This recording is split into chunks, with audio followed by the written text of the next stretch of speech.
Sa kasalan ng aking anak na babae, ibinitin niya ang larawan ko sa pasukan na may caption na, "Bawal pumasok." Isang malupit na suntok mula sa nag-iisang anak na dapat sana ang aking pinagmamalaki at kasiyahan. Sa halip na magdiwang, tumalikod ako at umalis, iniiwan ang mga pangarap ko ng masayang pamilya. Ngunit pagkatapos ng 3 oras, sumabog ang cellphone ko sa 73 missed calls. Ang kanyang pagtataksil ay naging kaguluhan. Bago tayo magpatuloy, mangyaring mag-subscribe sa channel at isula sa comments kung anong oras na riyan sa lugar ninyo ngayon. Ang matigas na asul na liwanag ay humati sa maligamgam kong lampara sa pagbabasa na parang talim. Umugong ang cellphone ko sa leather armrest, marahas at paulit-ulit. Sinisira ang tahimik na gabi ng Enero na maingat kong binuo para sa sarili ko. Nagkrinkle ang diaryo habang kinakapa ko ang device. Nahuli ng reading glasses ko ang matapang na liwanag. Dad. Lumitaw ang mukha ni Eva sa screen. Puno ng excitement na parang dumadaloy sa pixels. May magandang balita ako. Engaged na ako. Natigilan ang tasa ng kape ko sa kalahating daan patungo sa bibig ko. Sa likod niya, nakita ko ang mga sulyap sa kung ano ang mukhang mamahaling apartment. Marble countertops, floor-to-ceiling windows na nagpapakita ng kumikinang na skyline ng Maynila. Sweetheart, iyon ay nagsimula akong sabihin. Pero itinulak niya ang kaliwang kamay niya sa kamera. Nahuli ng brilyante ang bawat ilaw sa apartment niya. Naggalat ng bahaghari sa namumula niyang pisngi. Tingnan mo tong singsing, Dad. Hindi ba maganda? Bago pa ako makasagot ng maayos, lumitaw ang mukha ng isang lalaki sa tabi niya. Matangkad, matalasang panga, perpektong ayos ang madilim na buhok. Ang ngiti niya ay parang sa toothpaste commercial. Emar Reyes. Mayroon siyang ganitong maayos na confidence na natutunan kong pagkatiwalaan noong mga araw ko sa real estate. Ako si Harold Castro. Pangako ko, ang anak ninyo ang magiging pinakamasayang babae sa mundo. Dad, masaya ako para sa'yo. Sabihin mo sa akin ang tungkol kay Harold. Nagawa kong sabihin, habang sinusuri ang estrangherong ito na nakakuha ng puso ng anak ko. Successful siya sa cryptocurrency investment, Dad. May mga malalaking plano siya. Halos tumalon si Eva habang nagsasalita. Kasama sa portfolio ni Harold ang blockchain startups, NFT Ventures. Medyo volatile ang market lately. Maayos na putol ni Harold. Hinahaplos ang balikat ni Eva. Mayroong bagay sa galaw niya na parang possessive kaysa affectionate. Pero diversified ako sa maraming sector.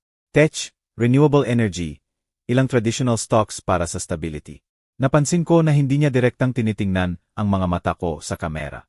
Lumilipat ito sa kung saan off-screen, siguro sa ibang device, o tinitingnan ang oras. Nahuli na mamahaling relo niya ang liwanag. Pero mayroong paraan siya ng pagposisyon ng pulso na parang deliberate, halos performative. Kailan ang kasal? Tanong ko. March 15. Sumigaw si Eva. Alam ko agad ito, pero natagpuan ni Harold ang magandang venue na may last-minute cancellation, ang Fairmont, Manila. Maniwala ka ba? 2 buwan. Magpapakasal sila sa loob ng 2 buwan. Medyo mabilis iyan. Sabi ko ng maingat. Ngumiti si Harold na halos hindi napansin ang paghigpit. Kapag alam mo na, sir. At karapat-dapat si Eva sa kasal ng pangarap niya. At hindi maghihintay ang venue na iyan. Sa screen, pinagmamasdan ko siyang walang pakialam na pinipilipit ang gintong singsing sa kanyang pinky. Isang nervous habit na salungat sa kanyang polished na itsura. Nanatili ang kanyang kamay sa balikat ni Eva. Gumagalaw ang hinlalaki sa maliliit na bilog na parang controlling kaysa comforting. Napaka-considerate ni Harold sa lahat. Nagkwento si Eva, sumandal sa kanya. Siya ang humahawak sa lahat ng vendors, arrangements. Halos wala na akong iniisip maliban sa pagdating ko sa damit ko. Dapat naging masaya ako roon. Sa halip, may malamig na bumaba sa tiyan ko. Well, excited akong makilala ka ng maayos, Harold. Sabi ko, pinipilit ang init sa boses ko.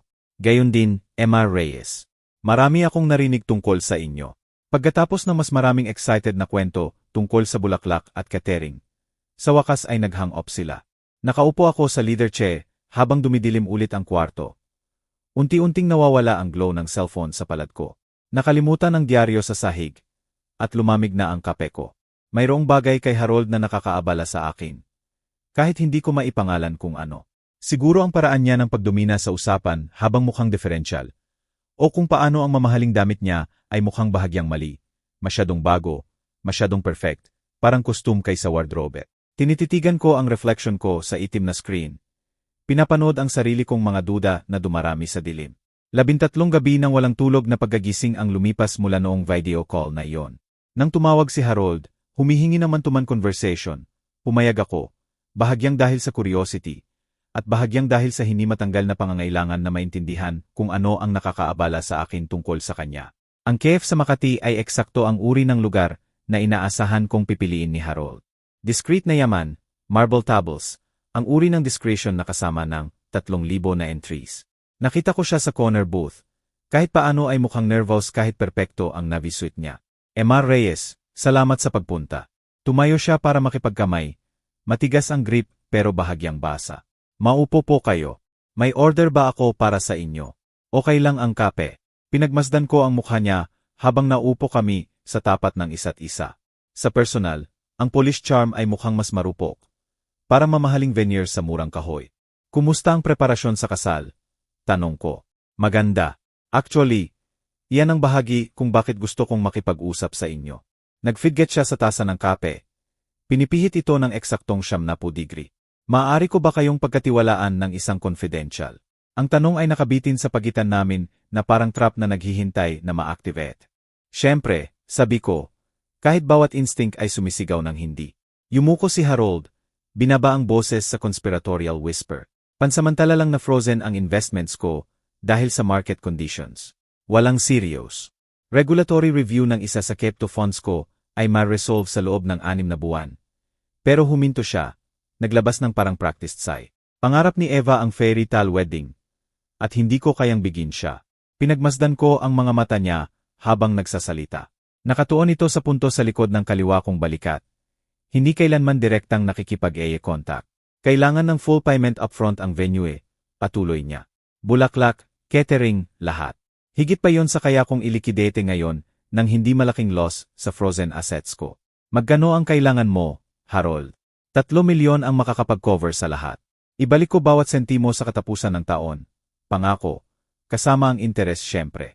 Inabot niya sa jacket at naglabas ng mukhang official documents. Ipinapakita nito ang portfolio value ko. Higit 100 milyon sa assets, pansamantala lang inaccessible. Mukhang legitimate ang mga papel, puno ng official seals at legal language na hindi ko naiintindihan. Pero ang paraan ng paglabas niya nito na maayos, para magisyan na nagpapakita ng planted card ay nakakakilabot sa balat ko. Emar Reyes, alam ko kung paano. Ito magmukhang tunog, pero mahal ko ang anak ninyo higit sa lahat sa mundong ito. Gusto ko lang bigyan siya ng perfect na simula sa buhay namin. Magaling siya. Kailangan kong aminin. Mukhang genuine ang vulnerability, convincing ang documentation, at 3 milyon, kahit malaki, ay hindi makakasira sa retirement savings ko. Sige na, narinig kong sinabi ko, pero hindi dapat malaman ni Eva ito. Siyempre, mabibiyak siya kapag naisip niyang hindi ko siya maibigay ng maayos. Agad na bumaha ang relief sa mukha niya. Halos mukhang genuine. Wala kayong ideya kung gaano kahalaga ito sa akin, sir.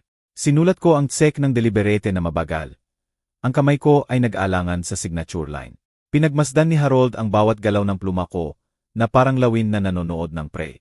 Sa sandaling napunit ko ang tseke, halos tumalon siya sa mesa para kunin ito. Maingat na tiniklop sa wallet niya. Hindi ninyo pagsisisihan ito, Emma Reyes. Magkakaroon si Eva ng pinakamagandang kasal na nakita ng Maynila. Umalis siya agad pagkatapos noon. Sinabing may urgent calls sa vendors.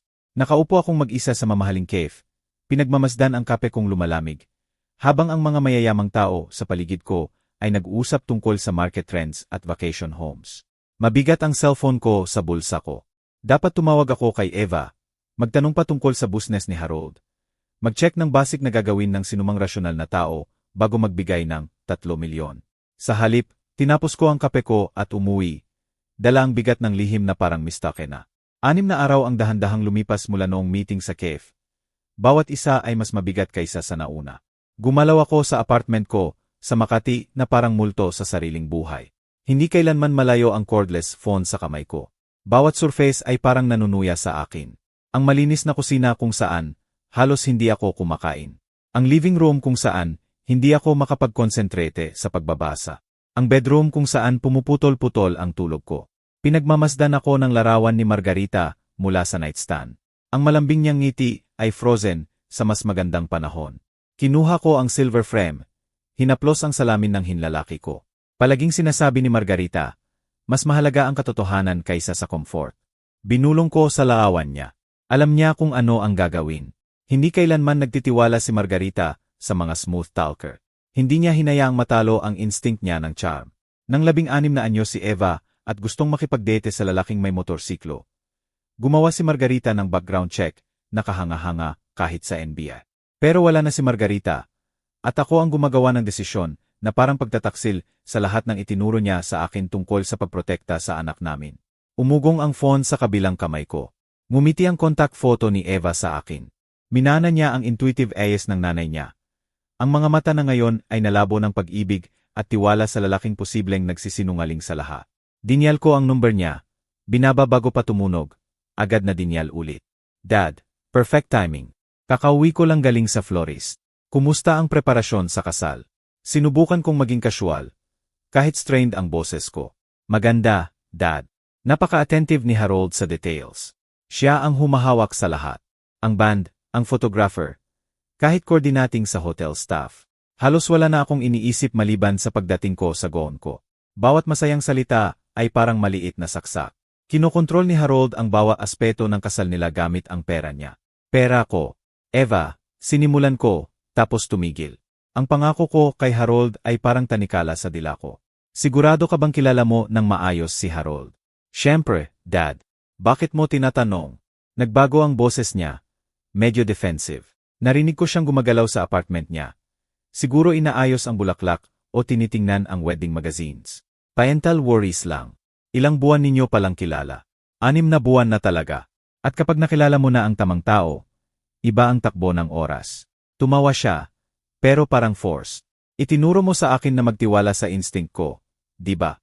Well, sinasabi ng instinct ko na perfect si Harold para sa akin. Perfect. Umalingaw-ngaw ang salita sa isip ko na parang warning bell. Walang perfect, lalo na ang mga taong nagsasabing sila ay. Sigurado akong tama ka, sweetheart. Excited akong makasayaw sa'yo sa kasal mo. Pagkatapos namin mag-hang up, naupo ako sa kitchen table at inilabas ang leader journal na binigay sa akin ni Margarita noon. Karamihan ng pahina ay blanko pa rin. Hindi ako mahilig magsulat ng thoughts. Iba ang pakiramdam ngayong gabi. Kailangan kong i-record ang desisyong ito. Ang moment na pinili ko ang pangako ni Harold kaysa sa sarili kong protective instinct. Pebrero 2025. Binigyan ko si Harold ng 3 milyon para sa wedding expenses. Hindi alam ni Eva. May mali ang pakiramdam. Pero may pangako ako. Sasabihin ni Margarita, niloloko ko ang sarili ko. Pero minsan ang pagiging mabuting ama ay nangangahulugan ng pagtitiwala sa choice ng anak mo, kahit natatakot ka. Isinara ko ang journal at ibinalik sa drawer. Sa labas ng bintana ko, umuugong ang Makati sa evening life, mga couple na nag-uwi mula sa dinner, pamilya na papunta sa late movies, ang comfortable na RYTM ng ordinaryong tao na namumuhay ng ordinaryong buhay. Sa unang pagkakataon sa loob ng dekada, nainggit ako sa simple nilang problema. 5 linggo na lang ang kasal. 5 linggo para patunayan ni Harold na mali ang hinala ko. O para malaman ko kung gaano kalaki ang pagkakamali ko sa lalaking gustong pakasalan ang anak ko. Pinatay ko ang ilaw sa kusina at pumunta sa kama. Dala ang larawan ni Margarita. Kung nagkakamali ako, hindi bababa sa hindi ako mag-iisa. 3 araw ang lumipas mula nang isulat ko ang mga salitang iyon sa journal ni Margarita. Ngayon ay nakatayo ako sa labas ng Le Bernardin style na restaurant sa BGC. Pinagmamasdan sa floor-to-ceiling windows si Harold at Eva na tumatawa habang umiinom ng champag. Ang morning flight mula NAI ay nag-iwan sa akin ng jet-lagged at walang tulog. Pero nagawa kong maligo at magsuot ng best suit ko. Navi na Brooks Brothers na biglang mukhang mura sa ilalim ng crystal chandeliers ng restaurant. Dad. Lumapit si Eva sa akin na nakasuot ng flowing emerald dress na siguro mas mahal pa sa monthly mortgage ko. Nahuli ng engagement ring niya ang bawat ilaw habang niyakap niya ako, na amoy mamahaling pabango at kaligayahan. Dahan-dahang tumayo si Harold mula sa corner table nila. Kalkulado at predatory ang galaw niya. Ang suit niya, charcoal wool na may subtle pinstripes, ay mukhang para sa magazine spread. Ginamit ng maayos ang 3 milyon ko. Emar Reyes, napakaganda makita kayo ulit. Matagal ang handshake niya. Hinaplos ang knuckles ko nang hindi kailangan. Maupo po kayo.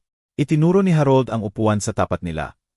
Pero kahit paano ay nakaposisyon siya na siya ang may best view ng dining room. Nag-take ako ng liberty na mag-order ng wine. Isang magandang vintage na perfect sa seafood nila. Bago pa ako makasagot, nagsignal na siya sa sommelier. Naglunsad ng detailed discussion tungkol sa tannins at oak aging na nagpa-feel sa akin na turista sa buhay ng sariling anak. Seasonal ang menu, patuloy ni Harold. Hindi man lang inabot ang leather-bound folder sa akin.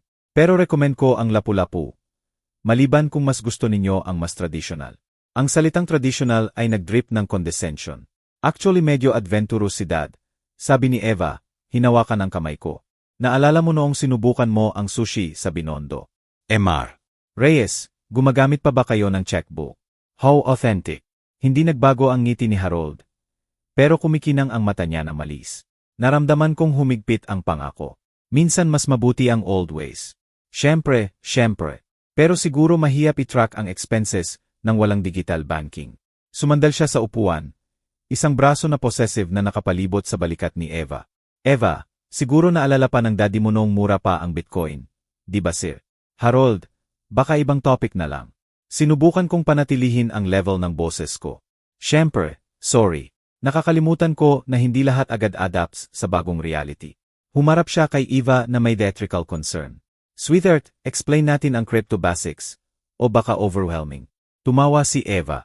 Actually tumawa na parang ako ang anak at lolo na kailangan protektahan sa modern concepts.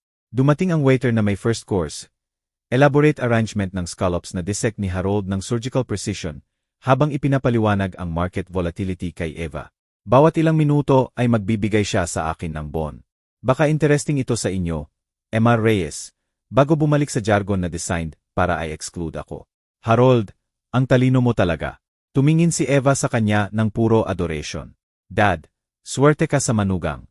Nang dumating ang bill, ginawa ni Harold ang grand show ng paglabas ng Black Amex card.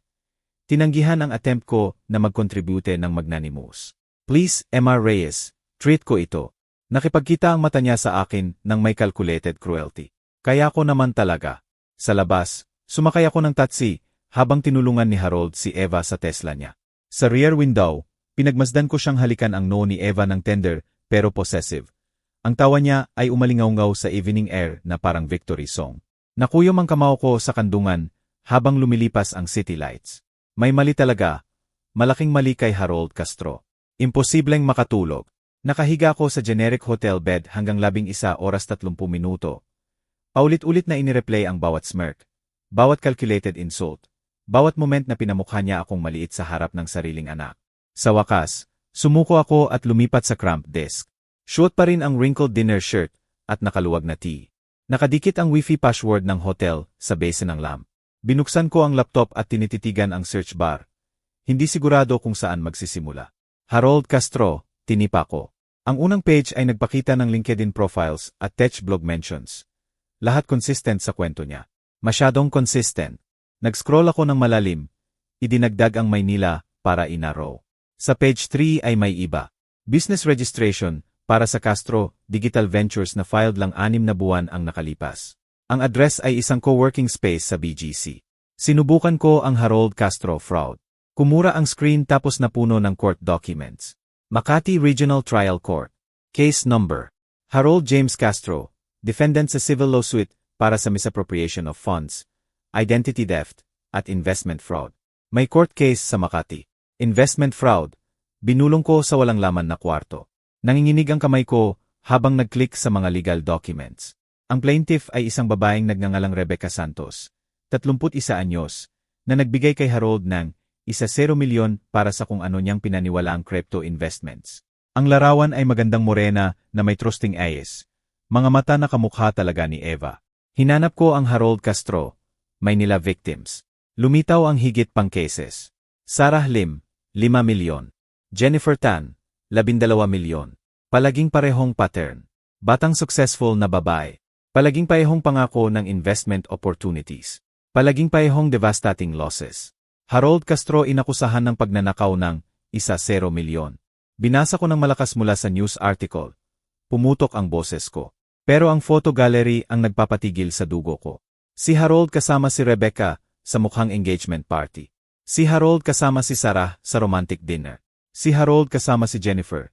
Kitang-kita ang kaliwang kamay niya na may diamond ring na identical sa kay Eva. Gumugol ako ng susunod na 4 na oras sa pagprint ng lahat. Court feelings, news articles, victim testimonies, police reports. Overtime ang printer ng Hotel Business Center, habang binubuo ko ang fortress ng evidence sa paligid ng laptop ko.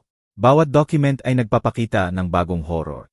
Gumamit si Harold ng hindi bababa sa 3 iba't ibang apelyido: Castro, Morales, at Ramos. Specialized siya sa pagtarget ng babae sa dating apps. Gumagawa ng elaborate personas bilang successful entrepreneur. Ang engagement phase ay eksaktong 6 na buwan. Sapat na para buuin ang tiwala at ma-access ang bank accounts.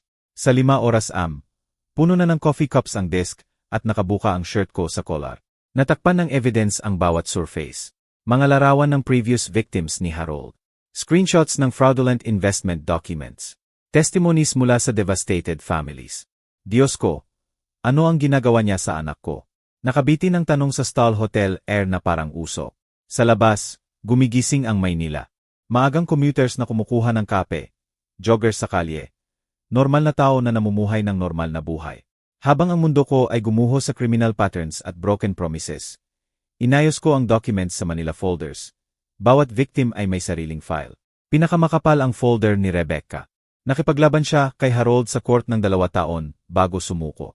Sinubukan ni Sarah na magwarning sa ibang babae online hanggang pinatahimik siya ng lawyers ni Harold. Si Jennifer ay biglang nawala sa social media. Ang huling document ang nagpasuka sa akin. Psychological profile na ginawa ng Yenny Fraud Unit. Si Harold ay nagpapakita ng classic narcissistic patterns na may sociopathic tendencies. Particular na skilled sa pag-exploit ng family bonds para sa financial objectives. Dumating ang liwanag ng umaga sa Hotel Curtains, habang inaayos ko ang evidence sa chronological order. 6 oras 47 minuto ang phone ko. Magre-ready na si Eva para sa trabaho. Siguro kumakanta ng wedding songs habang pinagmamasdan siya ni Harold mula sa kama nila. Nagpaplano ng susunod na galaw. Hinawakan ko ang phone ko ng steady. Tapos na ang panahon ng lihim. Ang umaga ng araw ng mga puso ay nagdala ng malinaw na sikat ng araw sa bintana ng hotel ko. Hindi nawala sa akin ang irony habang inaayos ko ang criminal history ni Harold sa desk na parang playing cards sa deadly game. Bawat document ay nagsasabi ng parehong kwento. Romance, manipulation, financial devastation. Tinawagan ko si Eva ng eksaktong 7 oras 15 minuto Alam kong gising na siya. Pero posibleng nasa shower pa si Harold. Sinagot niya sa second ring. Puno ng joy ng bride, 3 linggo bago ang kasal. Morning, Dad. Natulog ka ba ng maayos? Hindi ba ang saya ng dinner kagabi? Ang kaligayahan sa boses niya ay nagpawalang brutal sa gagawin ko. Eva, may importante akong sasabihin sa'yo. Nakaupo ka ba? Nagpre-prepare ako para sa work. Pero ano iyon? Seryoso ang tunog mo. Hawak ko ang court feeling ni Rebecca Santos sa libre kong kamay. Kumukuha ng lakas mula sa ibang amang nabigong iligtas ang anak. Eva, humingi sa akin si Harold ng 3 milyon para sa kasal. Sabi mo millionaire siya. Tahimik na nakabitin ang katahimikan sa linya. Nagsisinungaling ka. Dapat sinabi sa akin iyan ni Harold. Pumutok ang boses niya sa disbelief. Sweetheart, sabi niya frozen ang assets niya at kailangan niya ng pera para sa venue. Pinangako niya sa akin na huwag sabihin sa'yo. Impossible iyan. Ipinapakita sa akin ni Harold ang investment accounts niya palagi. Higit 100 milyon siya. May court case siya para sa fraud. Sweetheart, narito ang documents. Makati RTC. Case number. Ninakaw niya ang pera mula kay Rebecca Santos. Narinig ko ang galaw sa background.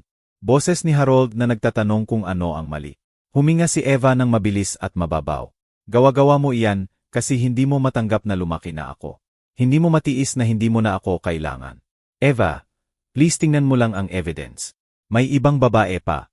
Sarah Lim, Jennifer Tan. Ginawa na niya ito noon. Eksaktong parehong pattern. Biglang napalitan ang hawak ng phone. Pinalitan ng smooth voice ni Harold ang luha ng anak ko. Emma Reyes, naiintindihan ko na concerned kayo. Pero completely false ang accusations na ito. Naklear ako sa lahat ng charges sa Makati. Pending pa ang case, Harold. May current feelings ako.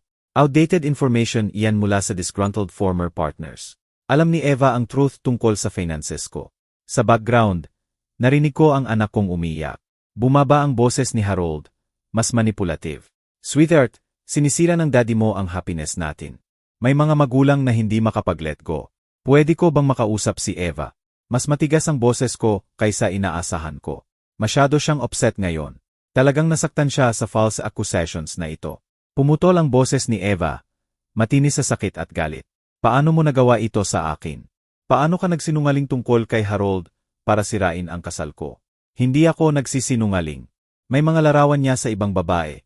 Engagement rings na identical sa'yo. Tama na. Hindi mo matanggap na may nakakita sa akin na mahal ako dahil sa kung sino ako. Hindi kung sino ang gusto mo. Sinubukan ko ulit. Pumutok ang boses ko. Eva, please tingnan mo lang ang evidence bago mo siya pakasalan. I-send ko lahat sa email mo ngayon. Huwag kang dumating sa kasal ko. Seryoso ako. Pinili mong maniwala sa Liz kaysa sa happiness ng sariling anak mo. Namatay ang linya. Nakaupo akong nakatitig sa phone screen. Ang evidence ay nakakalat sa paligid ko na parang labi ng relasyon na 28 taon ang itinayo. Sa bintana ng hotel, mga couple ang naglalakad ng magkahawak kamay patungo sa Valentine brunches. Walang alam sa digmaan sa room 412. Ang email na ipinangako kong isend ay nanatiling hindi na-send. Nakabitin ang daliri ko sa keyboard. Nanalo si Harold sa round na ito. Ginawa niyang persecution ang protection ko. Kontrol ang pag-ibig ko. Pero hindi madaling sumuko ang mga ama. Isang buwan ang dahan-dahang lumipas mula noong phone call sa araw ng mga puso. 31 araw ng paglalakad sa apartment ko, sa Makati na parang multo sa sariling buhay. Ang evidence folders ay nakaupo pa rin sa kitchen table. Warped na ang Manila surface mula sa coffee rings at humid breath ng sleepless nights ko. Bawat umaga ay pareho. Chine-check ang phone para sa messages na hindi dumating. Tinititigan ang contact photo ni Eva hanggang mamasa ang mata ko. Lumaki ang stack ng unfinished letters sa desk ko. Mga attempt ng apology na nagsisimula sa Dear Eva at nagtatapos sa crumpled paper sa basurahan. Pinagmamasdan ako ng larawan ni Margarita mula sa mantle habang inilalabas ko ulit ang court documents ni Harold sa 100 beses.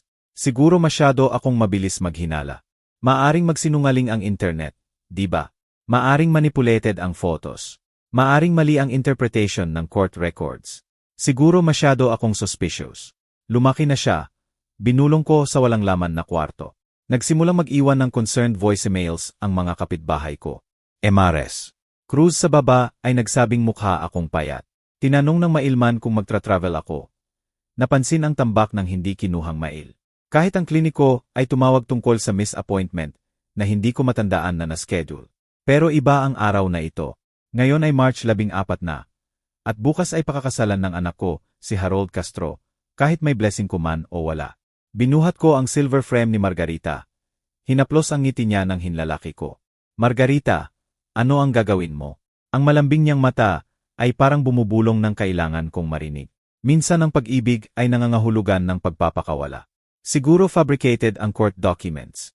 Siguro nagsinungaling ang ibang babae. Siguro tunay na mahal ni Harold si Eva at ang inggit ko ang nagpablur sa judgment ko. Pagkatapos ng lahat, alin pang ama ang madaling ibibigay ang anak sa ibang lalaki? Siguro slander lang ang internet articles. Binulong ko. Sa wakas ay isinara ang evidence folders. Sa tanghali, nagdesisyon na ako.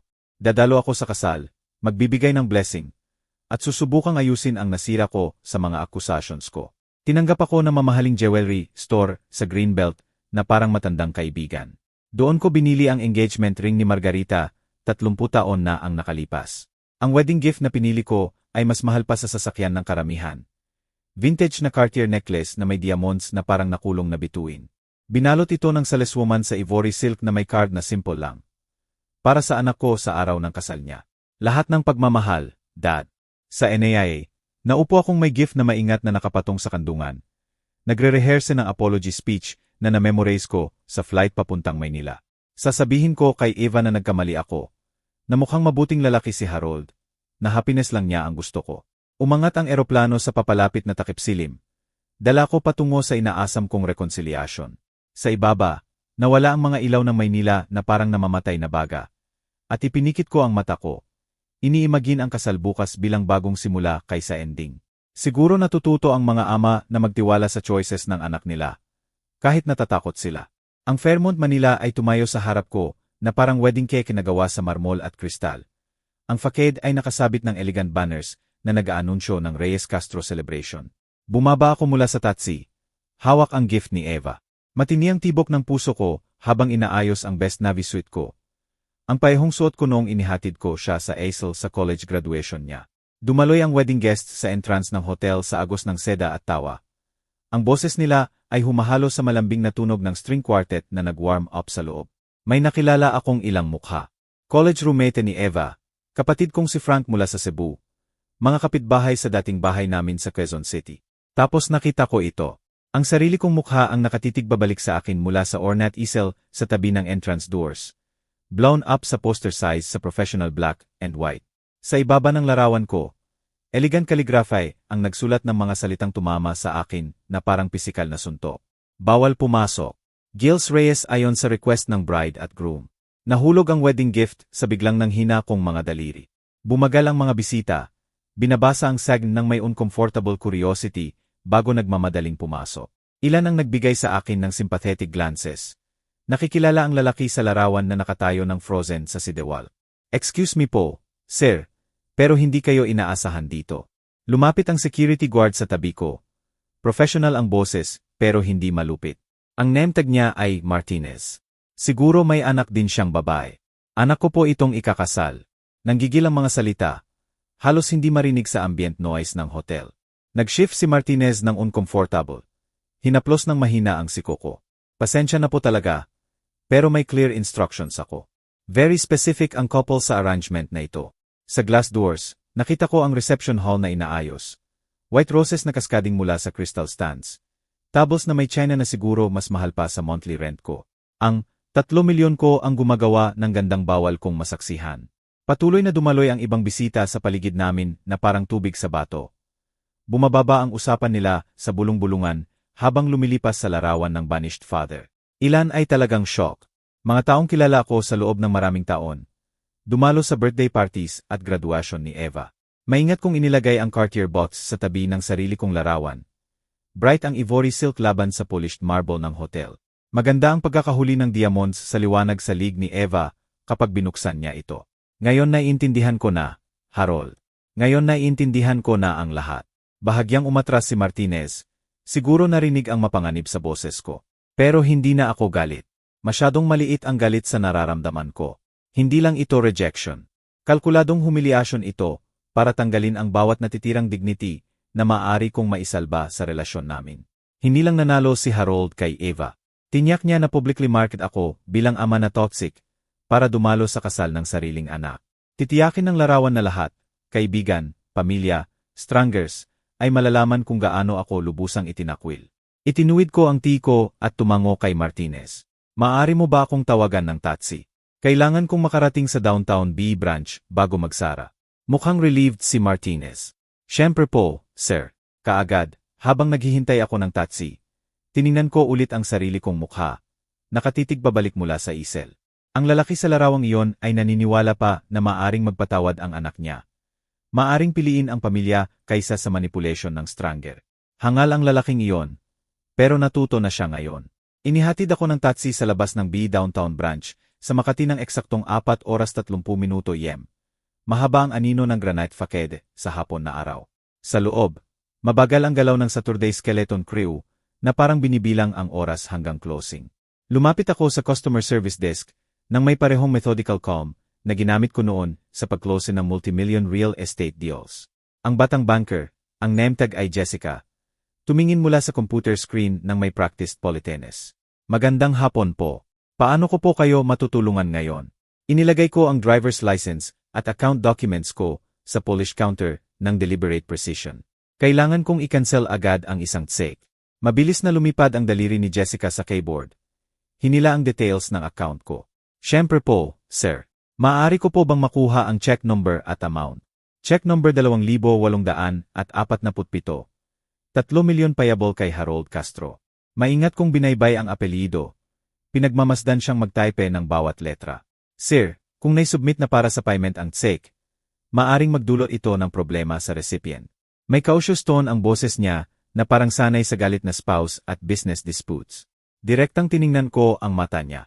Iyan mismo ang interested ako. May understanding na lumitaw sa mukha niya. Nakita na niya ito noon. Betrayed partners, cheating spouses, family feuds na nagtatapos sa financial warfare. Inilabas niya ang official stop payment forms nang walang salitang iba. May 2,000 processing fee at agad magi-effect ang cancellation sa system namin. Kahit sinumang attempt na i-cash o i-deposit ang check ay madedecline. Perfect. Pinirmahan ko ang bawat form ng may paihong careful signature na ginamit ko sa original check ni Harold. Hindi nawala sa akin ang irony. Active na ang stop payment, Mr. Reyes. Narito ang confirmation number at receipt ninyo. Inabot sa akin ni Jessica ang paperwork ng efficient ng taong naiintindihan na kailangan ng proper documentation, ang financial revenge. Maingat kong tiniklop ang receipt at inilagay sa wallet ko sa tabi mismo ng larawan ni Eva mula sa college graduation niya. Sa kabila ng lungsod, siguro nire-review ni Harold ang final wedding details. Confident na mabayaran ang vendors niya, na matagumpay ang elaborate deception niya. Sa ngayon, malamang nagsimula na ang ceremony. Maglalakad si Eva sa aisle sa kung anumang gown na kinumbinsi siya ni Harold na bilhin. Napaliligiran ng guests na nakakita sa nakakahiyang poster ko. Tutugtog ang string quartet. Kukunin ng photographer ang moments ng joy at celebration. Pero sa ilang oras, kapag humingi ng payment ang caterers at gustong mag-settle ang florists, matutuklasan ni Harold na nawala ang primary funding source niya. Ang lalaking bumuhay sa pamamagitan ng pagmamanipula ng pera ng iba ay matututo kung ano ang pakiramdam kapag bumaliktad ang laro laban sa kanya. May iba pa po ba ngayon, Mr. Reyes? Tanong ni Jessica. Wala na, salamat. Napaka-helpful ninyo. Lumakad ako palabas ng bangko patungo sa ginintuang hapon ng Pilipinas. Hawak ang confirmation receipt sa bulsa ko na parang loaded weapon. Sa likod ko, nag-update na ang electronic systems. Minamarkahan ang check 2,847 bilang void. Naghahanda na embaras si Harold sa harap ng bawat vendor at guest sa ninakaw niyang kasal. Ang taxi ride pabalik sa airport ay tahimik na satisfied. Minsan ang best revenge ay simple lang natanggalin ang foundation sa ilalim ng lease ng iba.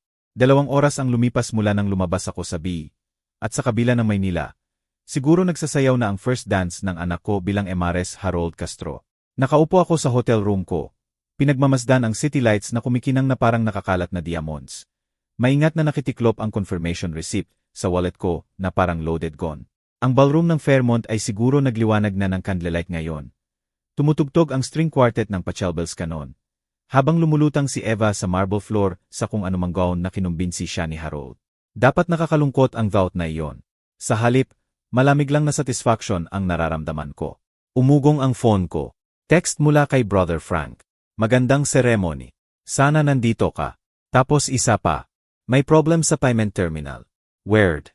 Mula sa number na hindi ko kilala. Siguro vendor. Ang third message ang nagpangiti sa akin. Mukhang nakakita ng multo si Harold. Sa Fairmont, siguro lumalapit si Harold sa catering manager para sa dinner service. Inilalabas ang black Amex card na ginamit niya ng dramatic sa disastrous restaurant meeting namin. Ang parehong card na ngayon ay madedecline ng may harsh electronic beep ng insufficient funds.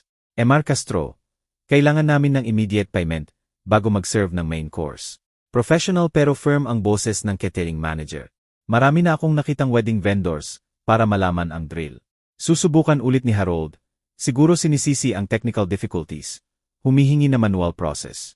Kapag nabigo yon, ilalabas niya ang backup cards. Bawat isa ay maxed out na mula sa previous games. Bawat rejection ay umuugong sa ballroom na parang putok ng baril. Dapat may mistake. Impossible ito. Igigit niya. Pawisano kahit controlled ang climate ng ballroom. Sa ngayon, titigil na ang pagdugtog ng musicians. Decline din ang payment nila. Magkapak na ang photographer ng mamahaling equipment. Mag-explain ng apologetic na kailangan ng immediate settlement ang contracts. Kahit ang florist ay magsisimulang tahimik na alisin ang centerpieces. Pinoprotektahan ang investment nila mula sa client na hindi na makabayad. Harold, ano ang nangyayari? Bakit umaalis lahat? Pumutok ang boses ni Eva sa confusion at lumalaking panic. Mapapansin ng ibang guests ang chaos. Mga mayayamang kaibigan at pamilya na nanonood ng horror, habang sistematikong binabaklas ng vendors ang elegant wedding na pinuri nila. Lilipat ang social media posts mula congratulatory photos patungo sa uncomfortable documentation ng public financial meltdown. Daddy mo, siya ang may gawa nito. Sinira niya ang kasal natin. Tataas ang boses ni Harold sa murmur ng confused guests. Sa wakas ay naputok ang practice charm niya sa pressure. Pero wala ko roon para personal na masaksihan ang humiliation niya. Nasa 5,000 kilometro ako. Lumalamig ang room service coffee sa nightstand ko. Pinagmamasdan ang phone ko na nagliwanag sa sunod-sunod na frantic calls mula sa number na kilala kong kay Harold. Tawag pagkatapos tawag pagkatapos tawag. Bawat isa mas desperate kaysa sa nauna. Pinabayaan kong lahat ay mapunta sa voicemail. 73 missed calls. Binilang ko ng 2 beses. Pinagmamasdan ang lumalaking red notification badge sa bawat desperate attempt. Dominado ng number ni Harold ang listahan. Pero ngayon lumitaw na rin ang contact photo ni Eva sa gitna ng calls niya. Ang bright smile ng anak ko na kumikislap sa screen na parang distress signal. Nagsasabi ang voicemails ng kwentong inorkestra ko. Pero hindi ko personal na nasaksihan. Unang message ni Harold na naitala ng 7:15 ay may bakas pa ng practice confidence niya. Mr. Reyes, mukhang may technical issue sa banking systems. Kung maaari po ninyong tawagan ulit. Sa message 15, nawawala na ang mask. Sir, kailangan ko pong makontak ninyo ang bangko agad. Very urgent ito. Sa message 37 ay lumitaw ang panic. Please, Mr. Reyes, nagkakagulo ang kasal. May terrible mistake. Nagbuhos ako ng scotch mula sa minibar ng hotel at naupo sa leather armchair sa tabi ng bintana.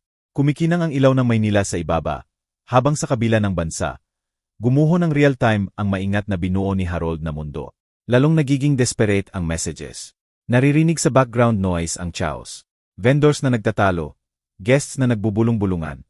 Ang hollow echo ng ballroom na sistematikong binabaklas ng magic nito. Pumutok ang boses ni Harold habang nagmamakaawa, nagbabanta, at sa wakas ay umamin. Alam ko kung ano ang iniisip mo.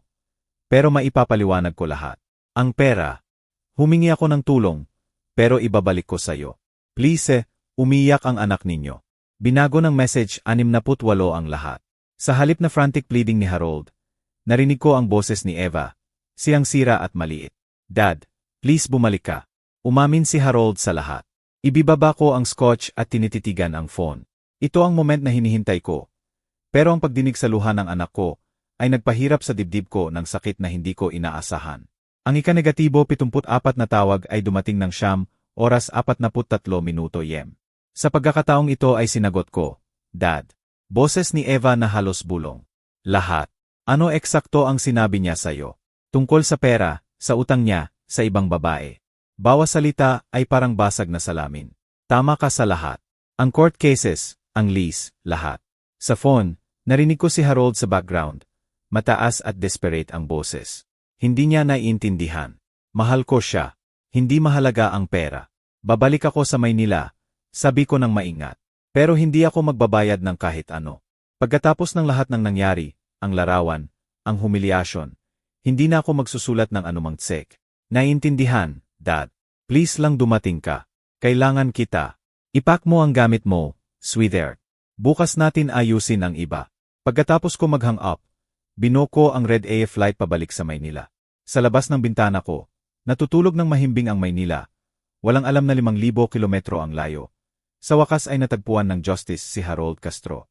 Minsan ang best revenge ay simple lang na hayaan ang isang tao na ipakita ang tunay niyang kulay kapag sobra na ang pressure para itago pa.